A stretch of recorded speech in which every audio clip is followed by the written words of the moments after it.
রাষ্ট্রীয় পতাকাবাহী বিমান বাংলাদেশ এয়ারলাইন্স নিজস্ব হ্যাঙ্গারে প্রথমবারের মতো ডি চেক সম্পূর্ণ করেছে বোয়িং 737-800 মডেলের একটি উড়োজাহাজের ৬০০টি টাস্ক ও ১১টি মডিফিকেশন নিজস্ব হ্যাঙ্গারে নিজস্ব জনবল দিয়ে সম্পূর্ণ করেছে তারা। তাতে কমপক্ষে ১৮ কোটি টাকা সাশ্রয় হয়েছে এয়ারলাইন্সটির। প্রথমবারের মতো বোয়িং 37 মডেলের একটি উড়োজাহাজের ইঞ্জিন, অবকাঠামো, ব্যাগেজ, কার্গো, পেইন্টিং সহ সার্বিক কার্যক্রম সুষ্ঠুভাবে সম্পন্ন করে বাংলাদেশ বিমানের প্রকৌশলীরা। দেশের 737 মডেলের একটি উড়োজাহাজের সি চেক করতে ৬ থেকে ৭ কোটি টাকা ব্যয় হলেও সাশ্রয় হয়েছে ১৯ থেকে ২০ কোটি টাকা।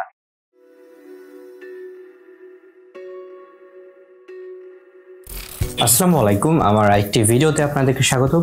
আজকের ভিডিওতে আমরা কথা বলবো বাংলাদেশ বিমানের যে ডি চেক সম্পন্ন করা হয়েছে সেটা নিয়ে। বিভিন্ন পত্রিকায় আমরা দেখেছি এবং বিমান বাংলাদেশ এয়ারলাইন্স তাদের নিজস্ব ওয়েবসাইটেও প্রকাশ করেছে যে বিমান বাংলাদেশ এয়ারলাইন্স তাদের যে বোয়িং 737-800 এয়ারক্রাফটটি আছে আলফা ফক্সট্রট মাইক তাদের নিজস্ব হ্যাঙ্গারে ডি চেক সম্পন্ন করেছে এবং ডি চেক সম্পন্ন করার ফলে বিমান বাংলাদেশ এয়ারলাইন্সের প্রায় ২৪-২৫ কোটি টাকা সাশ্রয় হয়েছে। তো এই ডি চেকটা আসলে কি, ওভারঅল আসলে তারা কি করেছে যেটাতে এত টাকা সাশ্রয় হয়েছে, এই পুরো বিষয়টা নিয়ে আজকের ভিডিওতে আলোচনা করব। সুতরাং যারা নতুন আমার চ্যানেলে ভিডিও দেখছেন তারা চ্যানেলটি সাবস্ক্রাইব করে নেন।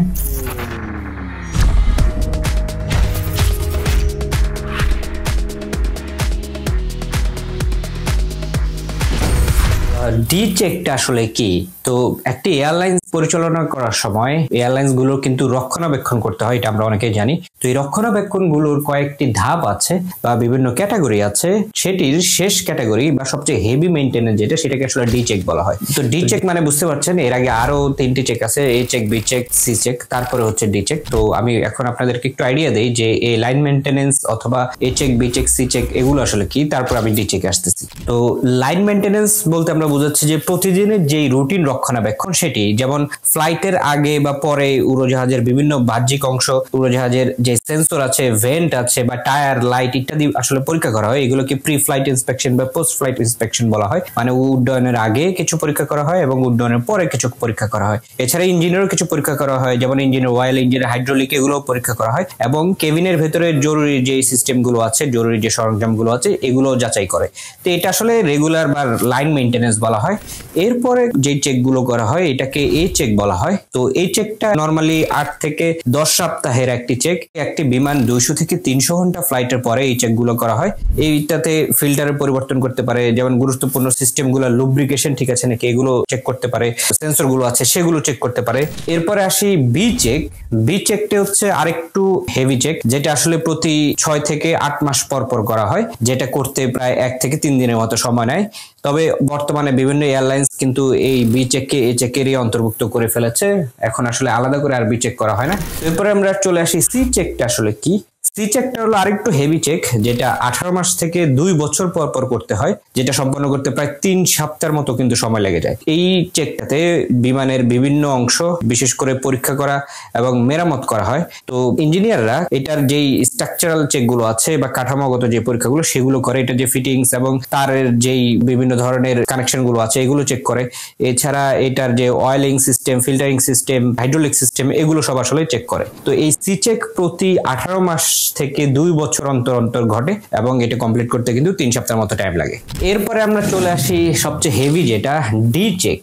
এটি 6 থেকে 8 বছরের ভিতরে করা হয়, মানে 8 বছর পর পর করা হয় এবং এই চেকটাতে পুরো এয়ারক্রাফটের সবকিছু আলাদা আলাদা করে ফেলা হয়। চেয়ারগুলো খুলে ফেলা হয় কেবিন থেকে, ইঞ্জিন খুলে ফেলা হয়, তারপর হচ্ছে কেবিনের চেয়ারগুলো খোলার পর কেবিনের যে শেল গুলো আছে এগুলো খুলে ফেলা হয় এবং সেটার যেই মেটাল ফ্রেমটা আছে সেই মেটাল ফ্রেমগুলো পরীক্ষা করার জন্য, বিশেষ করে সেটার যেই বিভিন্ন ইলেকট্রিক্যাল সিস্টেম অথবা এটার ভিতরে কোনো করোশন হয়েছে নাকি বা কোনো মরিচা পড়েছে নাকি বা কোনো ধরনের ক্র্যাক ফাটল হয়েছে নাকি, ডোর গুলোতে কোনো ধরনের ফাটল হয়েছে নাকি, মানে ওভারঅল পুরো এয়ারক্রাফটের বডিটাকেই খুলে ফেলা হয় এবং পরবর্তীতে আবার কিন্তু স্টেপ বাই স্টেপ অ্যাটাচ করা হয়। তো এই ডি চেক গুলো প্রায় 3 থেকে 6 সপ্তাহের মতো সময় নেয় এবং এই ডি চেক করতে কিন্তু কয়েক মিলিয়ন ডলার খরচ হয়ে যায়। একবার এটি সম্পূর্ণ হলে বিমানটি কিন্তু প্রায় একটি পুরোপুরি ব্র্যান্ড নিউ বিমানের মতো হয়ে যায় এবং এটাতে অনেক ধরনের মডিফিকেশন এবং টেকনিক্যাল যে রিপেয়ার থাকে এগুলো করা হয়। তো কোনো এয়ারক্রাফটের যদি এরকম 2 থেকে 3 বার ডি চেক সম্পন্ন করা হয় সেটি কিন্তু একেবারে নতুন এয়ারক্রাফট কেনার মতো কিন্তু খরচ পড়ে যায়। আপনারা বুঝতে পারলেন যে বিমান বাংলাদেশ এয়ারলাইন্স তাদের যে বিমানটিকে ডি চেক করেছে সেই ডি চেকটা আসলে কি।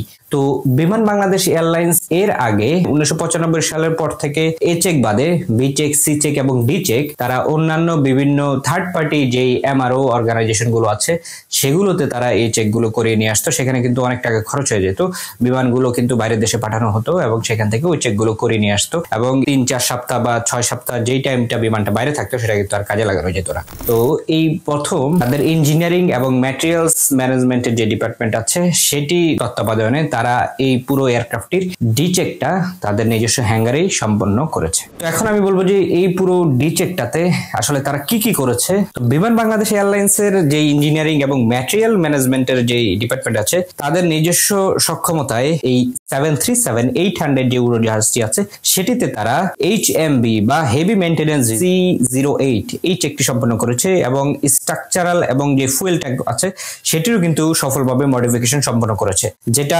আনুমানিক বলা হচ্ছে যে $2 মিলিয়ন USD সাশ্রয় করেছে, যেটা প্রায় 24 কোটি টাকার মতো। এই চেকটিতে সর্বমোট 600টিরও অধিক টাস্ক কার্ড ছিল, মানে 600টারও অধিক চেক করেছে এবং 2টি জটিল যেই স্ট্রাকচারাল মডিফিকেশন আছে সেটি করেছে এবং রিপেয়ার করেছে। সর্বমোট 11টি মডিফিকেশন আসলে সম্পন্ন করেছে এই বিমানটিতে এবং 5 ফেব্রুয়ারিতে চেক ফ্লাইটের মাধ্যমে এই পুরো বিশাল কর্মযজ্ঞের সফল সমাপ্তি হয়। এটি আসলে বিমানের ইঞ্জিনিয়ারিং ডিপার্টমেন্টের একটা বড় সাফল্য ধরা যায়, কারণ তারা যে চেকটি করেছে সেটির মাধ্যমে এই বিমানটি নেক্সট 5 থেকে 6 বছর আর কোনো বড় ধরনের চেক প্রয়োজন হবে না, যেটি দিয়ে আশা করা যায় বিমান বাংলাদেশ এয়ারলাইন্সের এই বিমানটি নিরবচ্ছিন্নভাবে আগামী 5-6 বছর সফলভাবে উড্ডয়ন করতে পারবে। তো সিআর-2 আলফা ফক্সট্রট মাইক বিমানটির কথা যদি বলি, এটি কিন্তু প্রায় 61,000 ঘন্টা এবং 35,000 ফ্লাইট সাইকেল কিন্তু সম্পন্ন করেছে। আপনারা বুঝতে পারতেছেন বিমান বাংলাদেশ এয়ারলাইন্সের খুবই বড় একটি সক্ষমতা হয়েছে, যেটি দিয়ে তারা বাংলাদেশেই এখন এই ডি চেক সম্পন্ন করতে পারবে এবং বৈদেশিক মুদ্রা যেটা সেটা সাশ্রয় করতে পারবে, যেটা আগে বিমান বাংলাদেশ বাইরে থেকে করাতো এবং সেখানে কিন্তু অনেক টাকা চলে যেত। তো বিমান বাংলাদেশ এয়ারলাইন্স শুধু যে বিমানেরই ফ্লিটের ডি চেক এখানে করবে সেটা না, এই সক্ষমতার মাধ্যমে অন্য কোনো এয়ারলাইন্সেরও কিন্তু আমরা এখন বাংলাদেশে এই ডি চেক সম্পন্ন করতে পারবো, যেহেতু এখন এই ডি চেক সম্পন্ন করার ক্যাপাবিলিটিস বিমান বাংলাদেশ এয়ারলাইন্সের আছে। তার মানে আমরা কিন্তু বৈদেশিক মুদ্রা অর্জন করতে পারবো। অন্যান্য পার্শ্ববর্তী দেশের এয়ারলাইন্স গুলোর বিমানও কিন্তু আমরা এই বিমানের হ্যাঙ্গারে মেইনটেনেন্স যে এমআরওতে রিপেয়ার করতে পারবো এবং বৈদেশিক মুদ্রাও কিন্তু অর্জন করতে পারবো। তো এটাই হচ্ছে আমাদের ওভারঅল চাওয়া, বিমান আসলে নিজেরাই সক্ষমতা অর্জন করবে আস্তে আস্তে এবং তার পাশাপাশি বাইরের দেশের এয়ারলাইন্স গুলোকে সেবা দিয়ে কিন্তু বৈদেশিক মুদ্রা অর্জন করবে, যেটা বিমান গ্রাউন্ড হ্যান্ডেলিং এর মাধ্যমে করছে এবং বিমানের আয়ের অনেকাংশই কিন্তু এই গ্রাউন্ড হ্যান্ডেলিং এর উপরেই তারা আয় করে থাকে। তো এরপরে যদি তারা এই এমআরওতে টাকা ইনকাম করতে পারে তখন কিন্তু বিমান একটি খুবই লাভজনক প্রতিষ্ঠান হিসাবে দাঁড়াতে পারবে। তো এই হচ্ছে আমাদের আজকের ভিডিও। বিমান বাংলাদেশ এয়ারলাইন্সের এই সুখবরটি আপনাদের কাছে কেমন লেগেছে সেটা আপনারা কমেন্ট সেকশনে জানাতে পারেন। এছাড়া আপনারা আর কি ধরনের উন্নতি চান বিমান বাংলাদেশ এয়ারলাইন্সের সেটাও কমেন্ট সেকশনে জানাতে পারেন। নেক্সট ভিডিওতে দেখা হচ্ছে, ততদিন পর্যন্ত সবাই ভালো থাকবেন, সুস্থ থাকবেন এন্ড হ্যাপি ফ্লাইং।